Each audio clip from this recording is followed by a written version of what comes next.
ஓம் முருகா சரணம். வெற்றிவேல் முருகா சரணம். என் அன்பு பிள்ளையே, இந்த திருச்செந்தூர் முருகன் இப்போதே உத்தரவிடுறேன். என் பாதத்தை தொட்ட உன்னை நான் அப்படியே ஆசீர்வதிச்சு உன் வேண்டுதல்களை எல்லாம் நிறைவேற்றி கொடுப்பதற்காகவே வந்திருக்கேன். அதனால தான் நம்பிக்கையோட என் பாதங்களை தொடுன்னு சொன்னேன். இத்தனை நாளா உன்னை தேடி வராத மனிதர்கள் இப்போது அவங்களுக்கு தேவையானவனே உன்னை தேடி வர்றாங்க பத்தியா? கொஞ்சம் பொறுமையா இரு. இப்படி தேவைக்காக மட்டும் தேடி வர்ற மனிதர்கள் காலம் மாறும்போது உன்னை கைவிடவும் செஞ்சிருவாங்க. அதனால எதுவாக இருந்தாலும் நல்லா யோசிச்சு செயல்படு. இந்த நிகழ்காலம் உனக்கு கஷ்டமாக இருந்தாலும் இது நிரந்தரம் கிடையாதுன்றதை புரிஞ்சுக்கோ. கூடிய சீக்கிரம் உன் நிலைமையை உயர்த்துவேன், உன் வாழ்க்கையை மாற்றுவேன்.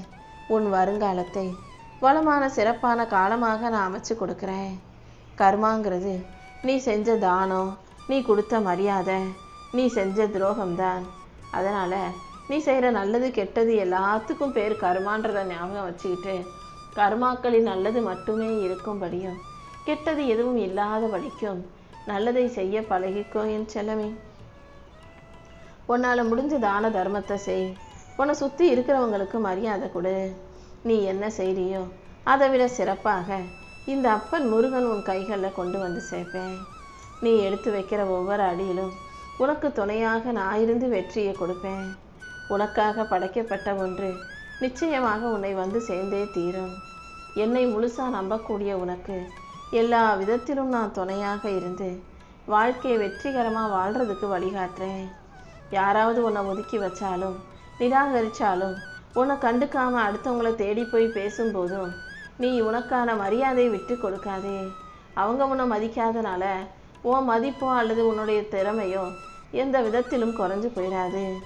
நீ நீயாக இரு. உனக்கான இடத்தை நீயே உருவாக்கு. நீ பேரும் புகழும் பெரும் வெற்றியும் பெற்று நின்னா உன்னை விட்டுட்டு போனவங்க தானாகவே உன்னை தேடி வந்துதானே ஆகணும். ஒரு விஷயத்தை மட்டும் தெளிவாக புரிஞ்சுக்கோ என் செல்லமே. ஆணோ பெண்ணோ இந்த உலகத்தில் ஒரு மனிதன் கை நிறைய சம்பாதிக்கும் போது அவங்களுக்கு வருமானம் வரும்போது அவங்களுக்கு கிடைக்கிற மதிப்பும் மரியாதையும் தனிதான்.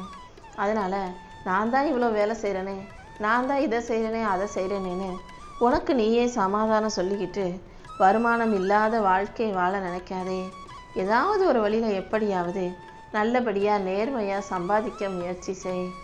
ஒரு மனுஷனுக்கு காசு பணம் வருமானம் இருக்கிற வரைக்கும் தான் அவனுடைய வாழ்க்கையில் மரியாதை வரவு வைக்கப்படுது.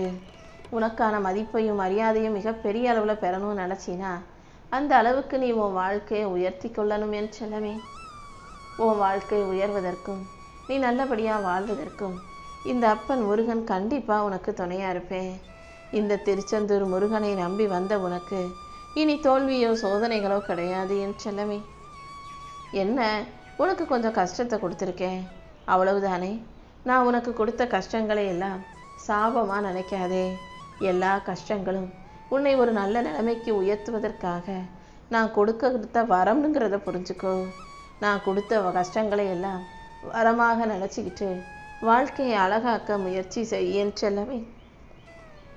எந்த அளவுக்கு ஒவ்வொரு விஷயங்களையும் செயல்களையும் நீ தீவிரமாக செயல்படுத்துகிறாயோ அந்த அளவுக்கு அது உனக்கான நல்லதாக மாறும்.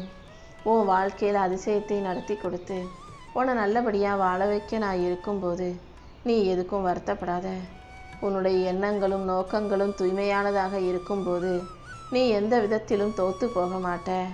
நானே உன்னை வெற்றி பெறச் செய்து உன் வாழ்க்கையை அழகாக மாற்றுறேன். நீ செய்த நன்மைகளும் தீமைகளும் எப்போதுமே உன்னை சுற்றி வந்துக்கிட்டே தான் இருக்குது. முடிஞ்ச அளவுக்கு எல்லாருக்கும் நன்மையை செய்ய பழகு. உனக்கு இருக்கிறது எவ்வளோ பெரிய பிரச்சனையாக இருந்தாலும் அதை பார்த்து கவலை கொள்ள வேண்டிய அவசியம் இல்லை. ஏன்னா உன் கூட உனக்கு துணையாக இருப்பது எவ்வளோ பெரிய முருகப்பெருமான்கிறத யோசிச்சு பாரு. உனக்கு துணையா, உனக்கு ஆதரவாக, உனக்கு பக்கபலமாக, உனக்கு அருள் செய்ய நான் இருக்கும்போது, ஆசீர்வதிக்க நான் இருக்கும்போது நீ எதுக்கும் கவலைப்பட தேவையில்லை என் செல்லமே. ஒரு மனிதன் அடுத்தவங்களை ஏமாத்துனா அந்த கெட்ட கர்மா எப்படி அவனுக்கு தண்டனையை கொடுக்குமோ அதே போல் ஏமாந்து போனவங்களுக்கும் நல்ல கர்மாக்கள் கருணையாக வந்து சேரும். உன்னை ஒருத்தவங்க ஏமாற்றிட்டாங்கன்னா அவங்களுக்கு தண்டனையை கொடுப்பேன். உனக்கு நான் அன்பையும் கருணையும் ஆசீர்வாதத்தையும் கொடுப்பேன். அதனால் ஏமாற்றப்பட்டவங்க வாழ்க்கையில் தோற்று போயிடுவாங்கன்னு மட்டும் நீ ஒருபோதும் நினைக்காத. என்னை நீ முழுசாக நம்பினா நான் கண்டிப்பாக உனக்காக வந்து நிற்பேன். நானே உன்னை தாங்கி பிடிச்சு தூக்கி நிறுத்தி உன் வாழ்க்கையில் வெற்றி பெற வைப்பேன் என் செல்லமே. நீ செய்கிற ஒவ்வொரு விடாமுயற்சிக்கும் நான் நிச்சயம் உனக்கு வழிகாட்டாமல் விடமாட்டேன். உனக்கு துணையாக இருந்து ஆசீர்வதிச்சு உன் வாழ்க்கைக்கான நல்ல விஷயங்களை எல்லாம் நடத்தி கொடுக்குறேன். உன் மனசு பலவீனமாக இருக்கும்போது சூழ்நிலைகள் எல்லாமே உனக்கு பிரச்சனையாகவே இருக்கும். ஒரு சின்ன விஷயத்தை கூட உன்னால் சமாளிக்க முடியாதது போலவும் நீ பலவீனமாக இருப்பது போலவும் உனக்கு தோன்றும். முதல்ல நீ தைரியமான பலமுள்ள பிள்ளையாக மாறு. யார் என்ன சொன்னாலும் நீ குறைஞ்சு போக மாட்ட. உன்னை நீ உயர்வாக நினைக்க பழகு. உன் மனசு தைரியமாக வலுவாக இருக்கும்போது கண்டிப்பாக உன் சூழ்நிலைகள் அனைத்தையும் நான் சரி செஞ்சு உனக்கான நல்ல வாய்ப்புகளை கொடுப்பேன் என் செல்லமே.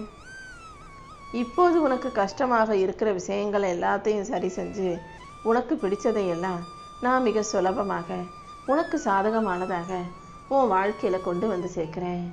நீ நம்பிக்கை இழக்காமல் எதுவாக இருந்தாலும் என் அப்பன் முருகன் பார்த்துக்குவாருன்ற நினப்போட உன் கடமையை மட்டும் செய். நீ செய்கிற செயல்களிலும் உனக்கான விஷயத்திலும் நான் உன் கூடவே இருந்து வெற்றியை உனக்கானதாக மாற்றி தரேன் என் செல்லமே. நீ அடுத்தவங்களுக்கு என்ன கொடுக்குறியோ அதைத்தான் நான் உனக்கு வட்டியும் முதலுமாக திருப்பி கொடுக்குறேன். அதனால் முடிஞ்ச அளவுக்கு எல்லாருக்கும் அன்பு கொடு. எல்லாருக்கிட்டையும் உண்மையாக நடந்துக்கோ. யாரையும் ஏமாற்றவோ யாருக்கும் துரோகம் செய்யவோ நினைக்காத. உனக்கான பேரும் புகழும் பெருமையும் உன் வாழ்க்கையில் கிடைச்சே தீரும். எளியவரிடம் வாங்கும் சாபமும் பணக்காரர்கிட்ட வாங்கும் பாராட்டும் ஆபத்தானது. பணக்காரவங்க வசதியாக இருக்கவங்க அவ்வளோ சுலபமாக யாரையும் வாய் திறந்து பாராட்ட மாட்டாங்க. அப்படி அவங்க பாராட்டுறாங்கனாலே ஏதோ ஒரு வகையில் உனக்கு குழிபறிக்க தயாராகிட்டாங்கன்னு தான் அர்த்தம். அல்லது உன்னை வச்சு அவங்க ஏதோ காரியத்தை திட்டம் விட்டுருக்காங்கன்னு தான் அர்த்தம். அதனால் பணக்காரரிடம் பாராட்டுவாங்க நினைக்காதே. நல்ல மனிதர்களிடம் ஏழை எளியவர்களிடம் ஏதாவது கெட்டது செஞ்சு சாபத்தையும் வாங்கி கொள்ளாதே என் செல்லமே. நல்லவங்க வயிறறிந்து சாப விட்டாலும் அல்லது கண் கலங்கி கவலைப்பட்டாலும் அதுக்கு மிகப்பெரிய தண்டனை கிடைச்சே தீரும். அதனால தான் எப்பொழுதுமே நல்ல பிள்ளையா நல்லதையே எல்லாருக்கும் செய்யுன்னு சொல்கிறேன். என் மேலே அசைக்க முடியாத நம்பிக்கை வச்சிருக்கும் உனக்காகவே உன் வாழ்க்கைக்கான நல்ல விஷயங்களை எல்லாம் நான் நடத்தி தரப்போகிறேன். நீ என் மேலே வச்சிருக்க நம்பிக்கை வலுவாக இருக்கும்போது கண்டிப்பாக அனைத்து விஷயங்களும் உனக்கு சாத்தியமாகவே நடந்துடும். உன்னால் முடிஞ்ச நல்ல செயல்களை மட்டும் செஞ்சுட்டு போய்கிட்டே இரு. எல்லா விஷயங்களிலும் உனக்கு வெற்றி கிடைக்கிறதுக்கு நான் வழிகாட்டுறேன். எந்த சூழ்நிலையிலையும் எந்த விஷயத்திலும் நீ நிம்மதி இழக்க நான் விட்டுட மாட்டேன். கூடிய சீக்கிரமே உன்னை உயர்த்தி உன் வாழ்க்கைக்கான நல்லதை எல்லாம் நான் செஞ்சு தரேன். உன் வேலையிலும் சரி உன் மனசிலும் சரி நீ எப்போதுமே உயர்ந்த அளவில் இருக்க பழகு. உன்னை கீழே விழுக வைக்க இந்த உலகமே முயன்றாலும் அதுக்காக நீ பயப்பட வேண்டாம். உன்னை வாழ வைக்க உன் அப்பன் முருகன் இருக்கேன்றதை மறவாதே. உன்னை சுற்றி இருக்கும் சூழ்நிலைகளை எல்லாம் சரி செஞ்சு உனக்கான சந்தோஷத்தை கொடுக்க நான் இருக்கும்போது நீ எதுக்கும் கவலைப்பட வேணாம். உனக்கு எல்லாமுமாக நான் இருந்து உன் வாழ்வில் இருக்கும் துன்பங்களை விலக்கி உனக்கான இன்பங்களை கொடுப்பேன் என் செல்லமே. ஒரு மனிதனுக்கு விலை மதிப்பற்ற செல்வம்னா அது அறிவுதான். பலமான ஆயுதம்னா அது பொறுமைதான். எப்போதும் பொறுமையை உனக்கான ஆயுதமாக தக்க வச்சுக்கோ. அதுதான் உன்னை பாதுகாக்கும். அறிவும் பொறுமையும் கொண்டு வாழும் நீ எல்லாரிடமும் உண்மையா நேர்மையா நடந்து கொள்ளும் போது நான் கண்டிப்பா அதுக்குரிய பரிசை உனக்கு கொடுத்தே தீருவேன். உன் வாழ்க்கையில இருக்கக்கூடிய பிரச்சனைகளை நினைச்சு நீ கலங்காதே. ஏன்னா பிரச்சனைன்னு ஒன்று இருந்தா அதுக்கு தீர்வுன்னு ஒன்று இருக்க தான் செய்யும். இந்த அப்பன் முருகன் உன் பிரச்சனைகளை எல்லாம் தீர்த்து உனக்கான நல்ல வழியை நிச்சயமாக காட்டுறேன். நீ என்னை நேரில் பார்க்கலன்னு தானே நினச்சிக்கிட்டு இருக்க. ஆனால் நீ கஷ்டப்படும் போது உனக்கு உதவி செய்த அந்த நபரின் ரூபத்தில் நான் தான் வந்து உதவி செஞ்சேன். கஷ்டப்படும் போதெல்லாம் கருணை உள்ளம் கொண்ட மனிதர்களின் உதவி கிடைக்கிறதுக்கு காரணம் கடவுள் அந்த மனிதரின் ரூபத்தில் வருவது தான். உனக்கும் நான் பலமுறை உன் வாழ்க்கையில் வந்து எத்தனையோ விஷயங்களில் உன்னை காப்பாற்றிருக்கேன், உதவி செஞ்சுருக்கேன். இதை புரிஞ்சுக்கிட்டு நல்ல மனசோட நல்ல நம்பிக்கையோட செயல்படு. எப்போதாவது தர்மம் காக்கப்படவில்லை, அதர்மம் மேலோங்கி நிற்கிதுன்னா அப்போ நான் யாராவது ஒரு ரூபத்தில் நிச்சயம் வந்து தர்மத்தை நிலைநாட்டுவேன் என் செல்லமே.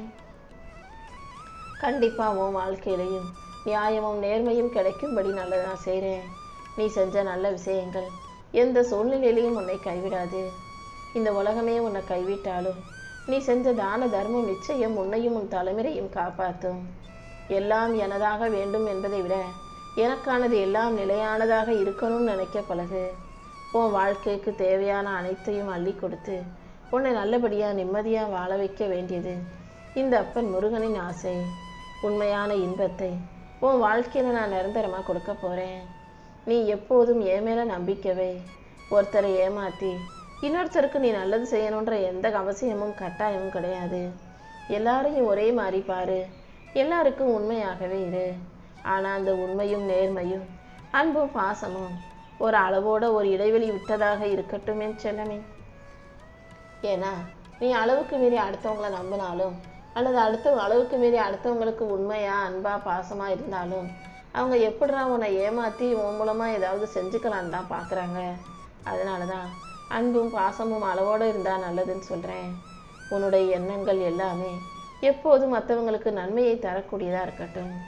அடுத்தவங்களுக்கு அன்பையும் ஆறுதலையும் தரக்கூடிய நல்ல விஷயங்களை பேசு. உன் எண்ணங்கள் ஒருபோதும் மற்றவங்களுக்கு துன்பம் தருவதாக இருக்கக்கூடாது என் செல்லமே.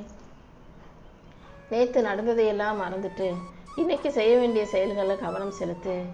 நாளை நடப்பதையெல்லாம் உனக்கு நல்லபடியாக நடத்தி கொடுக்க வேண்டியது உன் அப்பன் முருகன் என்னுடைய பொறுப்பு. யாராவது உன்கிட்ட தேவையில்லாத கேள்விகளை கேட்கும்போது அவங்களுக்கு நீ கொடுக்க வேண்டிய பதில் மௌனம்தான். தேவையில்லாமல் கேள்வி கேட்குறவங்களுக்கு நீ மௌனத்தை பதிலாக கொடுத்தாலே அவங்களுக்கு உரிய பதிலடியை நான் கொடுத்துருவேன். எல்லா சூழ்நிலைகளிலும் புன்னகையோடு இருக்க பழகு. எந்த விஷயத்தையும் பார்த்து பயப்படாதே, மிரளாதே, கலக்கமடையாதே, கலங்காதே, கவலைப்படாதே. எப்போதும் சிரிச்ச முகமும் அமைதியுமா நீ இருந்தாலே உனக்கான விஷயங்கள் சரியாயிடும். யார் உன்னை கைவிட்டாலும் இந்த அப்பன் திருச்செந்தூரானின் கைகள் உன்னை இறுக்கமாக பிடிச்சிருக்கும். உன் பிரச்சனைகளை எல்லாம் தீர்த்து வச்சு உனக்கான நல்லதை நடத்தி கொடுக்க வேண்டியது என்னுடைய பொறுப்பு. நீ போகும் பாதையெல்லாம் உனக்கு வழித்துணையாக நானே வருவேன். நீ எப்போதும் தைரியமாக இரு. நான் உன் கூடவே இருந்து உன் வேண்டுதல்களை நிறைவேற்றி உன்னை நல்லபடியாக வாழ வைக்கிறேன்.